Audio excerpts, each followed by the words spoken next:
Nice to hear from Caleb Wilson, and hopefully the Bulls will be able to draft him with the 4th overall pick tonight, and we are excited to welcome in Wes Durham from the ACC Network and college basketball on ESPN, and the great job he has done in knowing this player particularly well. Wes, good morning. Thanks so much for jumping on with us. My pleasure, David. Mike, great to be with you guys. Hope you're well. We're doing great, and we're going to do better if indeed Caleb Wilson is the man the Bulls wind up with. What a gift for them to have moved up in the draft lottery, and now with the number 4 pick. Do you believe he will be the player at number 4? Or do you think he could go higher? I think it feels like the last couple of days and I don't follow the NBA draft as closely as others do, but I would tell you this: it feels like his stock is quietly rising. So I'm not going to be surprised. I don't know that he'll be 1. I think Devonta is probably number 1, but wouldn't shock me if he's 2 or 3. But if he ends up in Chicago at 4, you're not going to get just a great talent. You're going to get a hell of a kid. I mean, he is as good a kid as I've been around in a long time with the spotlight on him. It's really been impressive to watch him this year in Chapel Hill. I knew a little bit about him because I live in the Atlanta area and have for 30 years, but his impact on Carolina basketball as a true freshman, guys, was really remarkable. There's not been a true freshman at Carolina playing basketball there in a long, long time that had the impact that Caleb Wilson did this year. How refined is his game, and what would you say is his biggest strength and maybe perhaps weakness that he would need to work on at the NBA level? On the floor, I think his biggest strength is his ability to get to the basket. I think he can get to the basket in the break. He can get there from the half-court game. He gets there with individual moves. I think he's very underrated as a team guy. I think he's pretty good setting screens and freeing teammates and that kind of thing. I think that the other aspect about his game that's probably one of his strong suits is he's a quiet killer. I mean, he really, really, really wants to win. I mean, it's like really important to him. So I think that helps an NBA team that he goes to. I think he's also very respectful. This year, one of the things that caught my eye was I had him early in the year, middle of the year, and late in the year. And when I saw him a couple times in the first part of the season, the one thing that struck me was how he was very respectful of guys like Seth Trimble. He was very respectful of guys who had been there for a year or two. And I think that's one of the things about Caleb that, you know, we all have to understand to a degree is this is a young kid who is, who is still, 18, 19 years old, maybe 20. He's the kind of player that I think is going to play a long time in the NBA. But his weaknesses are the one thing about his weaknesses is I think he works hard to correct them. And that's the one thing I think he's going to help Chicago in so many different ways. I couldn't believe, Wes, when I saw that North Carolina has had a drought among number 1 pick, top 5 picks. He's going to end a 20-year drought. We just think of the school as sort of this, high-end top program where they're always producing a player like that. Yeah, it's kind of been that way here recently for sure. And 20 years is a long time, but that is the number. And it got brought up a lot in the last 2 or 3 years when the Tar Heels struggled a little bit. And obviously the team that's their biggest rival 8 miles down the road was putting guys in year after year in the first round, but and certainly in the top 10, and they're going to have one go tonight. I mean, Cam Boozer's a phenomenal player. I think he and Caleb Wilson were not just the 2 best rookies in the ACC. I thought they were the 2 best players in the ACC last year. And so it's going to be really interesting to watch this unfold. But Carolina as a product, and things have changed dynamically, obviously, the coaching change and now the way college basketball is, it's going to be really interesting to watch and see how this unfolds here in the next year or so with Michael Malone as their head coach. Talking with Wes Durham of the ACC Network and ESPN here on The Score. Wes, when you look at Cam Boozer, as you mentioned, and you compare and contrast him with Caleb Wilson, because they are going to be likely back-to-back picks tonight. The Bulls may get one or the other. How would you look at those two guys and maybe how are they different and how are they alike? You know, it's interesting for me. In the 2 times I saw Cam Boozer live doing games, I thought he was a terrific player. I thought he was an incredible teammate. I'm not sure defensively where he is right now. And the other thing is, for his size, I'm not sure where he fits at the NBA level. I don't follow the league that closely. So for me, if Cam Boozer is going to impact the league, I think he's got to go to the right fit, if that makes sense. Because I think he's a guy who can play 3-4. I'm not sure he can play 5. But he handles the ball well enough that there may be some teams that think of him as a bigger 2 at times. Now, that sounds crazy, but you look at his shot chart, he took a lot of threes, guys. I mean, Mike and David, he took a lot of threes at times. And I think it's going to be interesting to see where he fits because you've almost got to – I don't want to say you've got to find the right spot for him, but he's got a skill set that is unique for a guy his size. And like Caleb, he is a quiet killer too. He wants the ball late. He's a guy who can score. Defensively, having worked with Carlos the last 3 or 4 or 5 years on ACC Network, I'll tell you that I think Caleb's got to get better at the defensive end. I think Carlos would tell you that.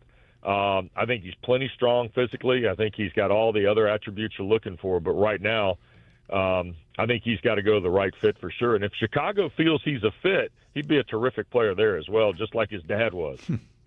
What's fascinating is what's going on in college basketball with Dusty May leaving Michigan. Yeah. Obviously, that it almost is a sign about Michael Malone and that hire being excellent.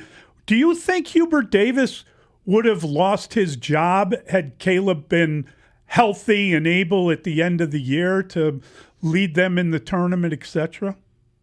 I think that's hard to tell. I think there were so many different things about where Caleb was and his impact as a team, but Carolina had too much of an up and down year at times. I mean, the win over Kansas, and then they, would have a dip, and and I did the Miami game on the road that they lost. I saw, late in the year, I saw leads get blown that games they won, and then when they lost the big lead against Virginia Commonwealth in the NCAA tournament, it felt like almost a fait accompli. I mean, and Hubert, for all the things he's done at Carolina, and as much as he loves Carolina basketball, and there's a discussion that he loves Carolina basketball more than anybody else that's ever played there. Hubert Davis didn't meet the expectation that Hubert Davis wanted, let alone the one Carolina wanted. And it almost felt like when the season ended that it was going to have to go one way or the other, regardless of who was going to be on the team. And the landscape, certainly you guys mentioned the Dusty May move to Dallas. The landscape today makes it really, really difficult on coaches and athletic directors if a change has to be made, because you have to do it at a time where the roster can become just so volatile. I mean, last year in the ACC, we had 9 schools with 10 or more new players on the roster. And that's just such a foreign concept to where college basketball has been in the previous decade for sure. Wes, Caleb Wilson is 19 years old, and if the Bulls are fortunate enough to select him tonight, there will be a lot of expectations that he greet him at the airport and with a first press conference. And in Chicago, obviously he's used to that maybe at a year at Chapel Hill, but playing for the Bulls, a proud organization, he knows the history with Michael Jordan. How is he equipped in terms of his personality, his maturity to handle all that comes with being the number 1 pick tonight? Well, there are 2 things about Caleb Wilson you need to know. Last year when they played Kansas, he called for a whiteout, and they all wore white that night. The fans showed up in white. He led a pep rally before a football game. He was on the field before an NC State game late in the year in football. I mean, that's just who he is. He was arguably not just the best basketball player on the team last year, David and Mike, he was arguably the most popular player on campus last year. I mean, in anything. And that's the thing you get with Caleb Wilson. I mean, when I say he's not just an elite basketball player, he's an elite kid, he's an elite kid. I mean, any franchise that takes him tonight is going to be fortunate. He is, like I said, I'm very excited for his professional career. I loved him in college, but I think he can change the game for any team that takes him. You're listening to Mully and Haugh on 104.3 The Score. We're talking to Wes Durham. He's joining us on the Plumbers 911 hotline. Plumbing emergency, call 1-833-PLUM-911.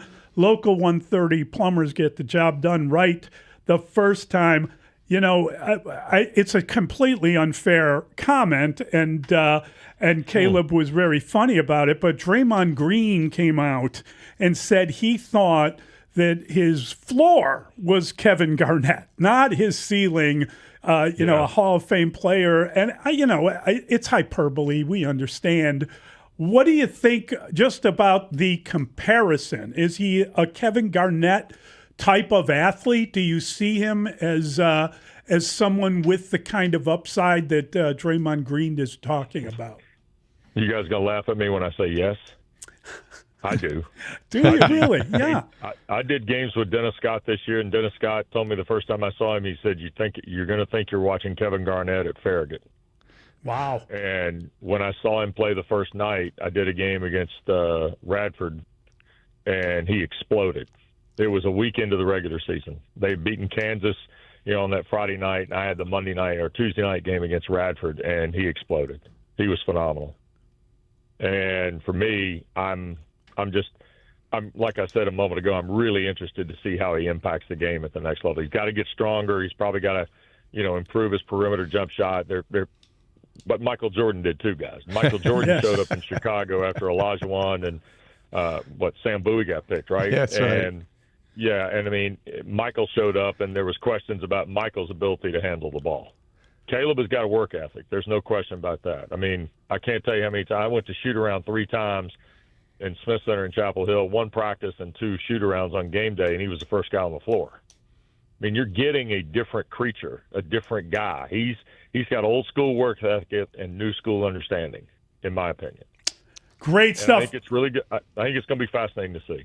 Wes, thank you a ton. Really appreciate your time, and that's fun stuff. Thanks, for us. Wes. Great insight. All right, guys. Be well. Take care. Have a great summer. Good luck. That is Wes Durham joining us here on The Score. Here's the thing. Like, we are talking about hyperbole when we're kind of bringing up names like Kevin Garnett or Sean Kemp. When you bring up Michael Jordan, you're getting out of hyperbole. It's a geographic I understand reference, that reason. It's the path between and Jordan Chapel Hill and Chicago. Jordan fell to the Bulls at 3. Yeah, he when did. He obviously was the best player in the draft. I think it's weighty enough to say that he's got a floor that is comparable to Kevin Garnett. Let's not weigh him down by comparing him to Michael Jordan. But he will improve in the same fashion that Jordan. I think when you hear Wes Durham talk about the maturity that this 19-year-old would bring to the league, it is exciting. It gets to the point where now you hear and people talk about Caleb Wilson. I have not really heard a negative about him. You want to go in this draft with an open mind. But frankly, if they don't end up with Caleb Wilson tonight, I'm going to be you're going to fight the disappointment. Oh, it's going to be because disappointing. Cam Boozer does have some limitations that are well expressed fairly by Wes Durham there. Defensively, you don't quite know what he is. Darren Peterson might be the most talented player in this draft, but he also might have the label of being the most enigmatic player in this draft. Yes. In terms of the top 4. Yes. And A.J. DeBonce is not going to drop to 4, so I think that's unrealistic. So if they don't end up with Caleb Wilson, after hearing that testimony from the guy who knows him well, you're going to feel a tinge of disappointment. I have secretly, without being hiding it at all, this is the guy I've wanted all along because of his athleticism. Because when you have a basketball guru who's telling you, slap, this is what I want. This is the definition. Leading pep rallies before the football game. Mr. College after just 1 season at Chapel Hill. He was born to lead. And I think if you get that kind of guy who has that sort of emotional maturity, then it removes many of the doubt. It just helps you be able to – the reliability factor for rookies is tough to come by. And if he can bring that to Chicago, that would be great. Good God, can you imagine? Seriously. Big night tonight. If they get this kid and then you look at who they may get with the number 15 pick, and then you contemplate they got a center. Well, that's what I mean. Big picture-wise, Matas when you're looking at the Bulls from a big picture, yes. You mentioned free agency, and you could make the argument because what you just described about the future being bright. You like your new young coach, you like your new young executive, and now you're starting to like the core. And you know what also free agency is all about?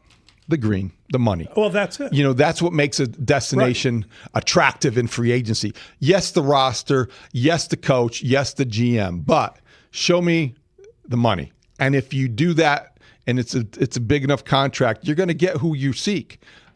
There are other factors that come in and complicate things, but it comes down to that. Can we go back to the extra point? Please. I want to change my pick. Really? I want the Bulls to draft Caleb Wilson. Oh, really? And if he's there, I want them to, I think you said it, Mully, double time, okay? I want them to bust their rear end to get that pick in after that interview. I am sold. Yes. Okay, that sold me. But again, the whole idea, now that's another very respected voice, Kevin Garnett at Farragut comparison. Yeah. I mean, that's pretty good for. We all had some fun with Draymond Green, right? Okay, yes. Draymond. But now, there's another one, and he didn't have to do that. He told that story truthfully, and now that's what got me hook, line, and sinker. I mean, go get that kid. This is the first time you've turned on Darius Acuff since I know. It's since we've even begun talking of the draft. Well, there you have it.